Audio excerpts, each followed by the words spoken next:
Now, the next class of visitor visa is the supercharged visitor visa. And this was introduced a dozen years or so ago now, I seem to remember, perhaps a little bit longer. I can't remember the exact date that it was introduced. But the travel pass is a great solution for frequent visitors to Hong Kong, especially for those nationals that are afforded visa upon arrival privileges, because that's the condition precedent to this particular visa, but they only get short limits of stay, that is normally a week or 2 weeks. So the travel pass is limited to, as I say, visa upon arrival nationalities, and to qualify you have to show to the Immigration Department that you've made 3 visits to Hong Kong trouble-free via the airport in the preceding 12 months.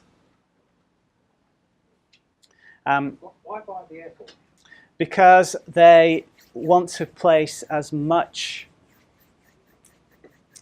It's too easy to do it via Shenzhen. It's too easy to do it via Macau.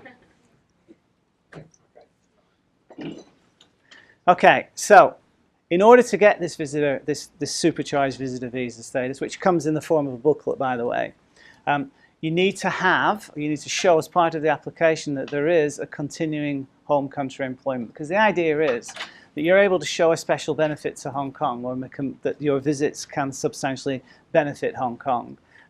But you're doing this on behalf of your arrangements overseas, and that it's good for Hong Kong. If you come to Hong Kong, you're allowed to stay for up to 2 months at a time, and not have to worry about being examined as to your bona fides as a visitor when you present yourself at the border. If somehow, by spending this time in Hong Kong as a visitor, you're going to be interacting with Hong Kong companies and Hong Kong enterprises, and Hong Kong is going to benefit. So the condition precedent is that they've got something back in your home country you're going to return back to, and clearly what you're doing in your home country is related to what's keeping you in Hong Kong for this extended period of time, and what's keeping you here for an extended period of time is going to be of benefit to Hong Kong. So in doing this type of work, you absolutely have to argue your case. So you've got to show to the Immigration Department what's going on in the home country, what's going on in Hong Kong, what's keeping this person here for as long as he needs to stay here, and why he needs to come as frequently as he needs to come. And this will require the support of a local party who can attest to the fact that there's some good stuff going in Hong Kong that requires this foreign national to be here on such a frequent visitor basis. Once you've made the case via the application, then the passport will be issued to you, and it means that you can then be granted a 2-month limit of stay. Each time that you arrive, you can use the residence lines, and you can also use the electronic travel, the e-channel processes. And in this regard, once you're in possession of the status, you're relieved of the obligation to discuss with immigration what it is that's keeping you, because you've been pre-assessed and you've been pre-cleared for these purposes while you're here as a visitor. And this booklet, once it's issued to you, is for 3 years, and so you've got these privileges available to you for the life of the booklet.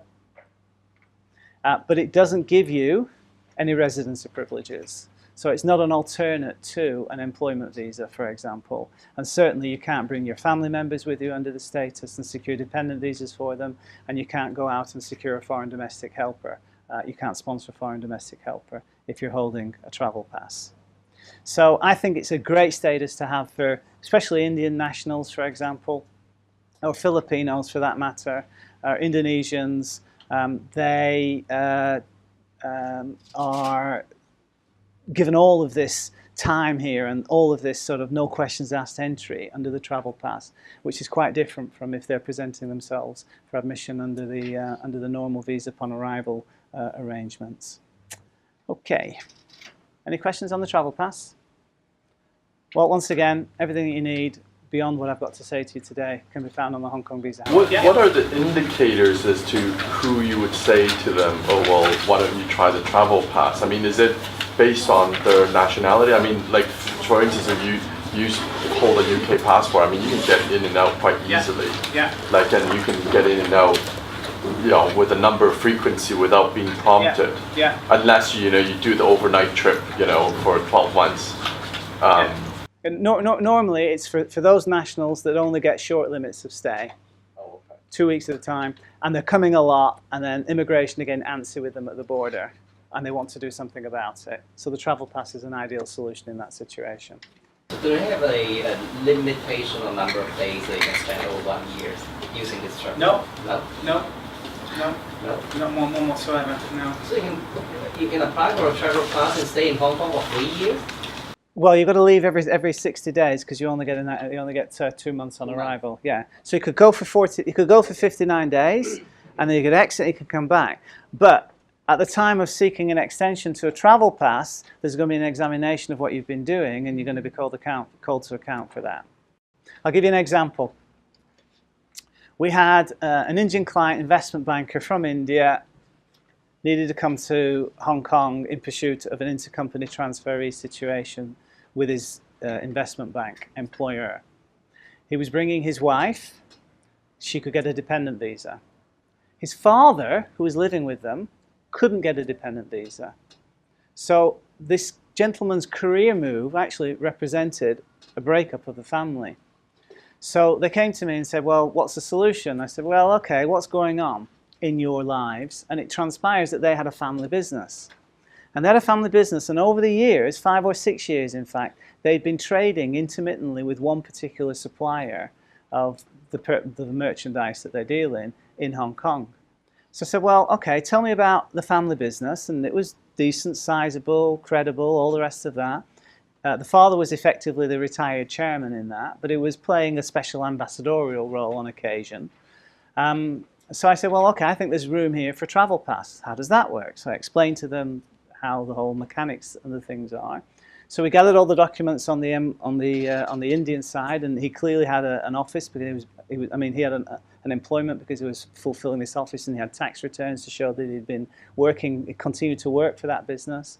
And then the local company in Hong Kong were very pleased to help because of the long-standing nature of the relationship, and they testified to the fact that there would be an increase in trade if he was allowed to be here under the travel pass arrangement. And when the application went in 6 weeks later, it came back all approved.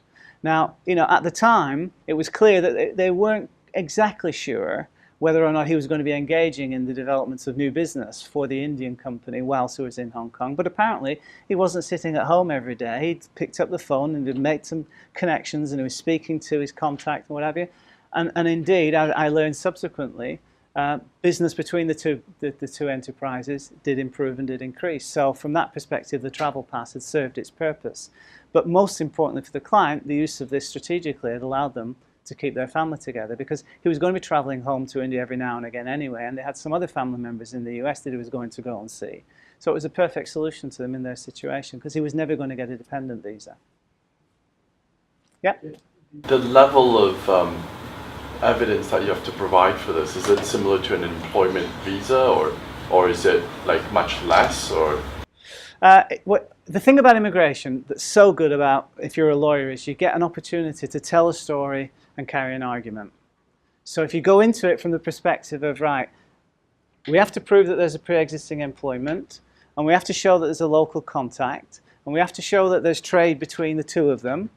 What documentation have you got that substantiates that? And then wax lyrical about how Hong Kong is going to be advantaged if this status is availed to the applicant. And you sort of approach it that way. So it's not really the same as an employment visa application, but my philosophy is you always put the strongest case forward that you possibly can.